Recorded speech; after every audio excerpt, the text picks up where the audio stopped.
Well, let's unpack that a little bit with Douglas Herbert, our foreign affairs commentator.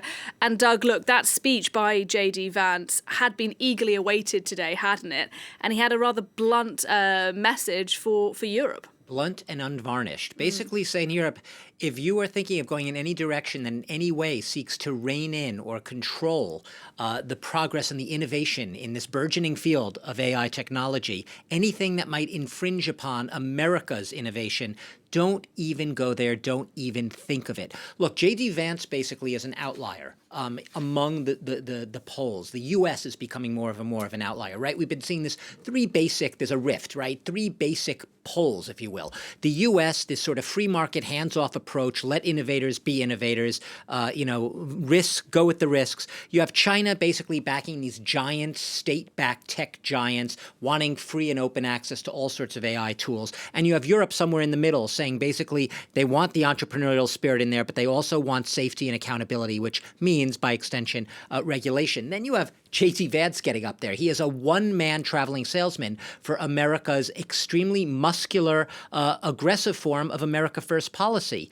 He is putting himself out there. And one of the things he said to Europe, and he's addressing, right, 1,000 top world leaders, the top tech executives in the world. The OpenAI CEO was in the audience there, basically saying, if you're thinking in any way of tightening the screws on AI and its development, we're not going to go there. We're not going to go there with you.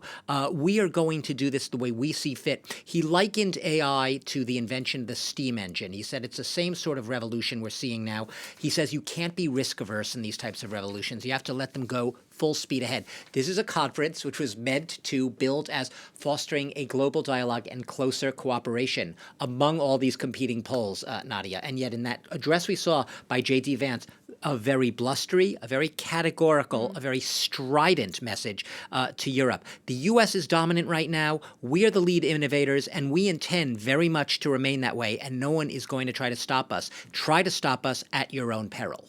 And look, lots of people listening very closely to what he had to say, among them Ursula von der Leyen, top European leader. How did she respond to his message? She's in such a rock and a hard place, isn't she? Because on the one hand, she can't afford to alienate Donald Trump. Neither can Emmanuel Macron, for that matter, on the French level.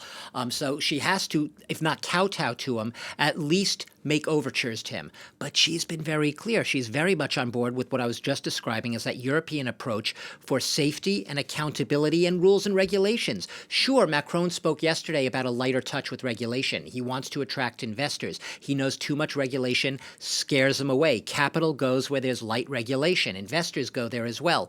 What she is announcing is she's trying to have her cake and eat it too. She wants to have a soft touch on regulation, which she thinks is absolutely necessary, while announcing big, bold initiatives, notably 200 billion, not million, 200 billion euros of EU investment in initiatives for AI to build it, make it more competitive in Europe, build that third way that Macron was talking about, including 20 billion euros for these gigafactories, these data centers that AI needs. It's carnivorous when it comes to energy. It gobbles it up. You need these giant data centers. She wants to put a lot of money into that. So she's calling for the money. She's calling for the investment, but she's also saying we have to be prudent about this. We can't let AI go untrammeled. And she's speaking to the fears a lot of people have about this technology. What happens if you don't try to regulate it now? It will spin out of control and end up controlling us.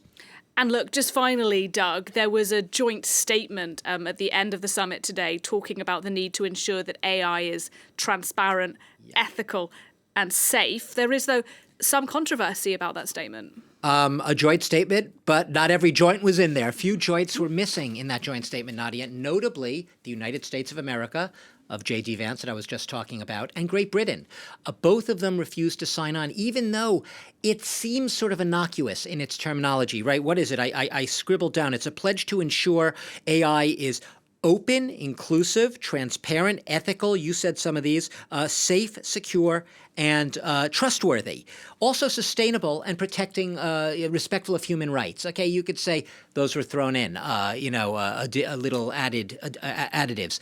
But look, the U.S. basically doesn't want to sign anything that it sees, as I said, as reining itself in. Great Britain says that it's in its own national interests not to sign its pledge.